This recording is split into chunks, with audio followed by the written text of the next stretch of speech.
আমাদের কমপ্লিট ডেকোরের কাজ করে কেমন লাগলো আপনার? অসাধারণ।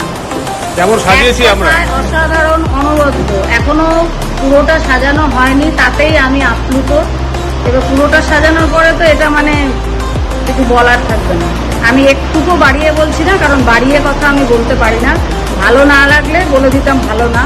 মানে সত্যি আমার ধারণাই ছিল না যে আমার এই ভাঙাচোরা ছাদটা এত সুন্দরভাবে কোনোদিনও নতুন বইয়ের মতন সাজাতে পারবো। মানে অপূর্ব। Thank you complete decorator. আর তার চেয়েও বেশি থ্যাংক ইউ তার ওনারকে, বাপ্পা, যে আমার ভাইয়ের মতো না, ভাই। অনেক অনেক ধন্যবাদ। ও একদম প্রাণ দিয়ে আমার এটাকে সাজিয়ে প্রাণ দিয়েছে আমার রেনবোর ছাদটাকে। অনেক অনেক ধন্যবাদ। Thank you.